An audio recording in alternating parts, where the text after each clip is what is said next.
or welcome back to the show. I'm Anna and you're watching Anna Speaks Out. Thanks for being here. Hello there. So in my last video, I was going through in chronological order all of the paranormal experiences that have occurred to me throughout my life, and which are a big part of why I could never be an atheist again. The last one I had mentioned was a vision that I had while praying when I was about 12 years old, but then I realized that I had missed one, so we're going to back up to just before I turned 10 years old. At that time, I lived in Ewa Beach, Hawaii, on the island of Oahu, somewhere near Ewa Elementary School. I remember that I was able to walk there. And the very first night that we started living in the little condo that we were living in there, my sisters and I, who were all sharing one room, were in bed about to go to sleep for the night when the mirror that was in the bathroom in our room just randomly fell right off of the wall and shattered into a million pieces. And within a short time frame after that, my parents were hearing evil sounding laughter around 3 a.m., which is known as the witching hour, and my younger sister was having night terrors. So my parents had some people from the church that we were going to come and pray over the condo and anoint it with oil. And as far as I remember, most of the activity stopped after that. I think the only thing that continued was my younger sister's night terrors that she would occasionally wake up screaming from. But since most of it did stop after the people from the church came and helped us out, it seems as though it was some type of spiritual warfare. And it was actually within that same year that I decided to personally dedicate my life to God. My next paranormal type of experience occurred when I was 14 years old, as I was pictured here with my mom. And I was a freshman at Calvary Murrieta Christian High School, and I remember this mascot statue very well. Trigger warning here for some somewhat extreme gore in a nightmare. So one night on a school night, I was sleeping and had a dream that would probably be better classified as a nightmare because it was very creepy. I dreamed about one of the girls who I went to school with. She was a popular girl whose parents were teachers at the school, and for some odd reason, in my dream, I don't really remember the details, but I had just her head.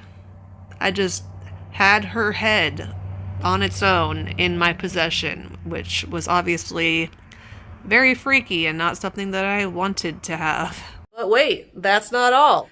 Because here's the kicker. The next day at school, I saw that girl, and guess what was special about her that day? Special in a negative way, unfortunately, because she had a very prominent black eye. So obviously not the exact same thing as the dream, thank God, but it was still quite spooky considering that I had just had that type of dream about her. But wait, that's still not all. Because then, about 3 or so years later, shortly after we had all graduated high school, tragically, this woman was taken from us by an abusive boyfriend at a very untimely age.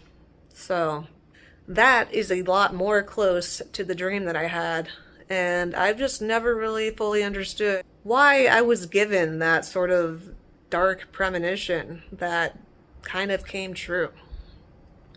Please let me know if you have any thoughts on that. Alright, so thankfully this last story is going to be a palate cleanser for us all, as was the last one in part 1 of this series. And the last story in part 3 is going to be positive as well, so I'm glad it worked out that way. So in this last story, I was 15 years old, and I wore that sweatshirt that you see here all the time. And during this time, I lived in the city of San Clemente. Here's the pier.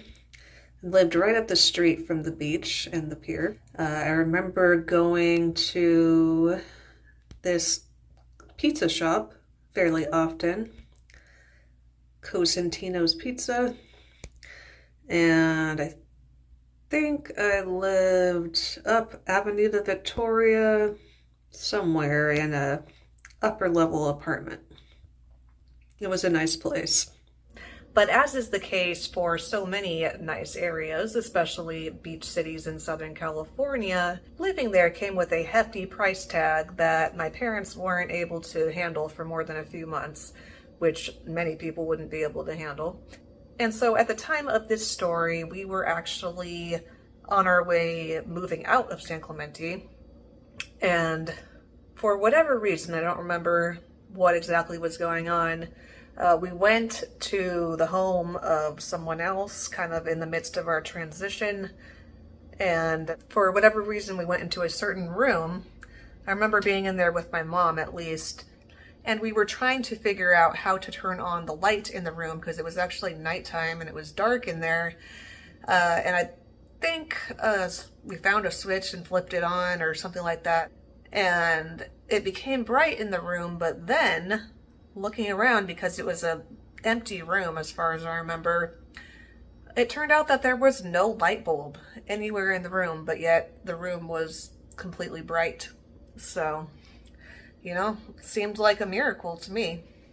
And I also have another memory of about 15 years or so later being at a young adults group that was part of a church that I was going to, and people telling similar types of stories of miraculous things that they have experienced walking with Jesus.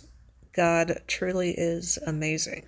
Thank you again so much for being here. Please click the thumbs up if you liked it, subscribe if you haven't yet, and share it with somebody else who would also enjoy it. If you're not already, go ahead and follow me on Instagram at AnnaSpeaksOut17 and on Facebook, where my username is Anna Charity. Thanks again so much for being here, and I'll see you in the next one. God bless.